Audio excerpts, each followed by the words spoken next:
Guys అందరికీ good morning. చూడండి guys, మా నాన్నమ్మ అయితే ఇవాళ సారు దుంప అయితే వంట వండడానికి అయితే ఉడకబెట్టేసి ఒలిసేస్తుంది. చూడండి, చూసా మా నాన్నమ్మ అయితే ఒడియా భాషలో చెప్తుంది, మీకు అర్థం కాకపోవచ్చు, అది మీకు చెప్పకూడదులే.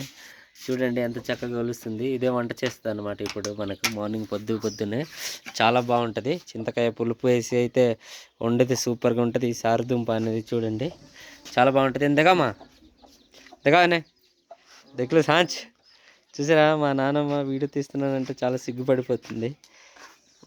చూడండి దగ్గర నుంచి చూడండి ఏ విధంగా ఒలుస్తుంది. ఒలిసి అయితే ఒక గిన్నె దగ్గర అయితే పక్కన పెడుతుంది. చూసారు కదా, సారదుంప అనమాట.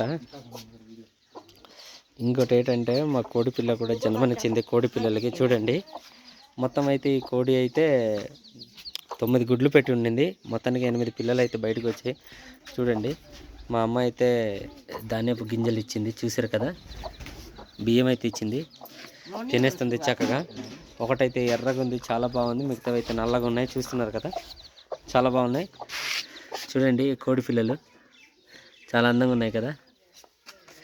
చూడండి, మా నాన్నమ్మ అయితే ఇంకా పని ఇంకా అవ్వగొట్టలేదు. చూడండి, మా అమ్మ కూడా వచ్చింది సాయం చేయడానికి అయితే. చూసారు కదా, చక్కగా మా నాన్నమ్మ అయితే తినుకుంటూ అయితే ఒలిచేస్తుంది. చూడండి, హెల్త్కి చాలా మంచిది సారుదుంప అనేది. మీరు కూడా తినండి, బయట దొరుకుతుంది సంతలో, కొనుక్కొని తినండి.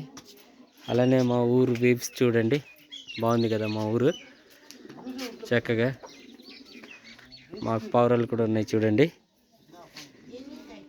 చూసారు కదా ఆవులు, మా గోమాత చిన్ని బుల్లి టైంపాస్కి ఏదో నమలిస్తుంది. ఇంకా 2 అయితే పడుకుని ఉన్నాయి. చూడండి, విలేజ్ వెదర్ అయితే ఈ విధంగా ఉంది ప్రజెంట్. చాలా బాగుంది కదా, పక్షులు పిట్టలు అరుస్తూ, పల్లెటూరు అంటేనే చాలా బాగుంటుంది. చూసారు కదా. ఓకే గాయస్, నెక్స్ట్ వీడియోలో కలుద్దాం. నా ఛానల్ని అయితే సబ్స్క్రైబ్ చేసి ఉంచండి మరిన్ని విలేజ్ మంచి వీడియోస్ కోసం. ఓకే, ఉంటుంది. Thank you so much.